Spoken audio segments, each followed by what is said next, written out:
movie, and this was going to be my feature, and I was like, I was financing it from working at a video store. So what means was like I would like get like $200 or so, and then we'd go off and shoot for the weekend, and then we'd run out of money, and then I would like go back to work again, and then like eventually I would just keep piecing it together. And what you would do is when you'd rent equipment from a rental house, if you rent it on Friday, you have it all weekend. It's kind of this one-day rental, and you have to return it Monday morning. So you would just like burn your. I mean, you would just like get old before your time trying to like shoot all weekend long and give the stuff back. I had so little money that I couldn't even process this footage. All right, that I was saying that's way too expensive. All right, so eventually I ended up after like about 3 years, I ended up like starting processing some of the footage and starting seeing exactly what I had. And guess what? What? I did not have at all what I thought I had. All right, it was. How was it different? It was amateurish. Yeah. It was really, and not in a charming way either. And, it had no charm. It had no charm at all. All right, and the thing is, no one said, "Isn't that cute?" No. It wasn't like that. Now, there were good things about it. All right, I mean, you could tell I made it. Yeah. People who knew me could look at, well, that's a Quentin movie. Yeah, that has my spirit. You've had that from my day one then. Yeah. But the thing is, though, it was like this was going to be the thing that, like, set me up, all right? And I'd worked 3 years on it. And I was able to look at it in a realistic way after being horribly depressed for a little bit, but only a short little bit, was the fact that, well, this was my film school.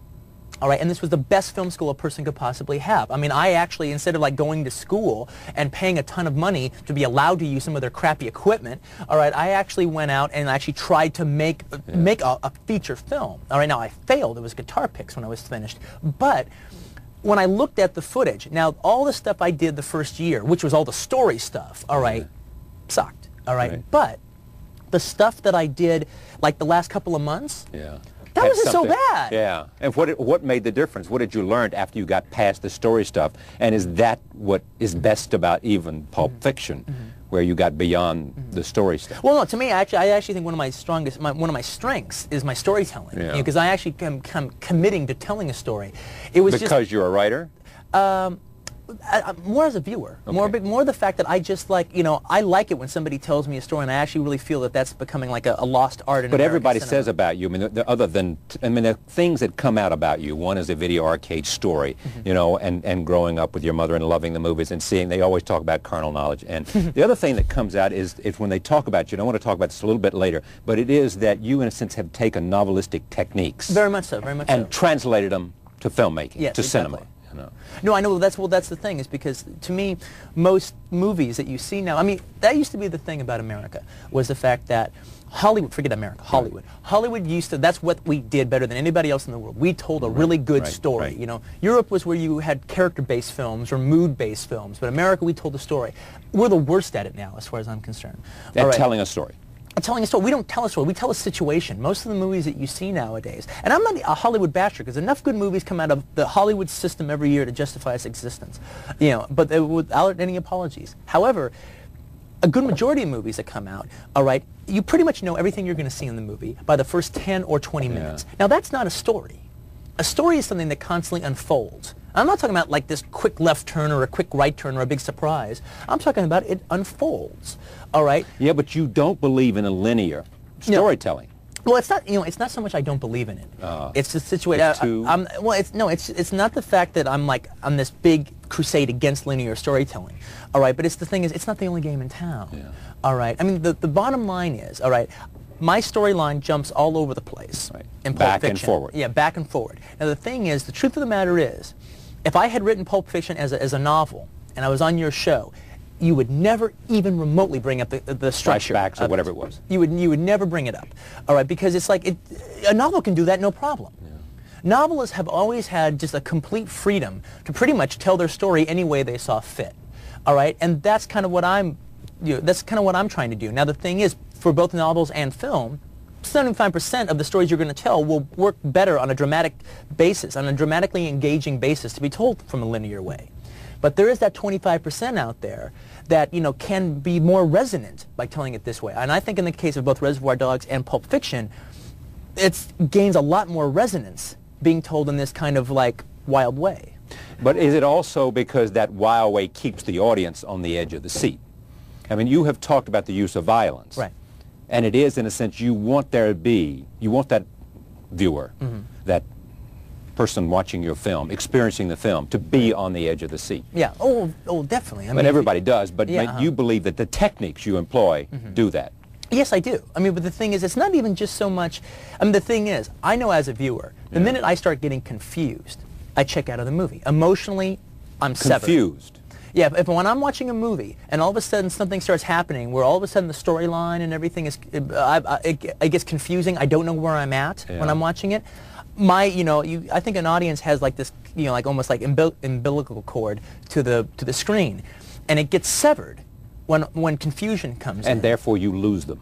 Exactly. And the thing is, most of the time, when I get confused and that's severed, it's basically because I'm not supposed to be confused. Yeah. All right, that's like it's a mistake. All right. However, if you get confused, there's no problem with being momentarily confused if you feel you're in good hands. Yeah. All right. And I don't think my movie, and disagree if you please, is that I don't think Pulp Fiction, for all of its goings in and around and up and down, stories they are, and how it goes in this big circle, I don't think it's hard to watch at all. No, it's not. You have to watch it. I ask for you to watch it. You can't like put this on video and like do the New York Times crossword puzzle and watch the movie. That's right. All right. I'll ask you put everything down and watch it. Give me 2 hours and whatever it is, 10 minutes. Exactly. And then once you do that, then you can follow it. It's easy to follow. Talk to me a little bit about the virtue of writing your own material and the material that you wrote for other people. Right. And whether what you are doing now as a director is directly a descendant of, is in a direct line of that. Well, it's funny. I mean, because like people ask me all the times about like my writing and everything, and the thing is, I mean, and I'm not being falsely modest. I'm very happy with the way I write. Yes. I think I do it good. All right, but the thing is, though, I've never really considered myself a writer. I've always considered myself a filmmaker who writes stuff for himself to do. If I really considered myself a writer, I wouldn't be writing screenplays. I'd be writing novels. All right. In fact, at one point when it looked like I could never get a film going, all right, I even considered, you know what, maybe I should just forget this, because to be a novelist, all I need is a pen and a piece of paper. But if you were a novelist and weren't making films, what kind of novelist would you be? What kind of novels would... That's really hard. That's an answer that I don't. That's a question I don't have an answer to. I mean, I tried to write a novel at one point. I had read Larry McMurtry's All My Friends Will Be Strangers, which is one of my favorite books, and it totally like made me want to write like a book about like my video archives years. All right, and this is way before I could ever get anything going and everything. And so I started writing. I wrote about 2 chapters in this book, and I ended up like spending like about 6 months just rewriting those 2 chapters all the time, because it was a whole new form that I was very excited about.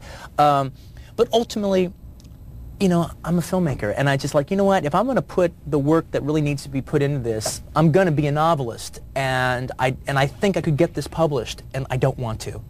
I want to keep on the road of being a filmmaker.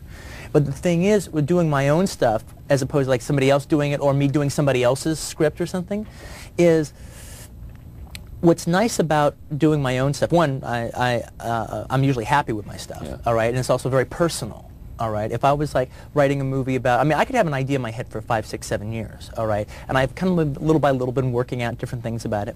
The day that I sit down to do it, whatever is going on with me at the time will find its way into the piece. It has to, or the piece isn't worth making. All right. An analogy I always use, because all of my writing techniques, I never took any writing classes or seminars or anything like that, or read any pamphlets. My whole thing was everything I learned as an actor, studying acting for 6 years, I've basically applied to writing. Now, like, if what did you learn then?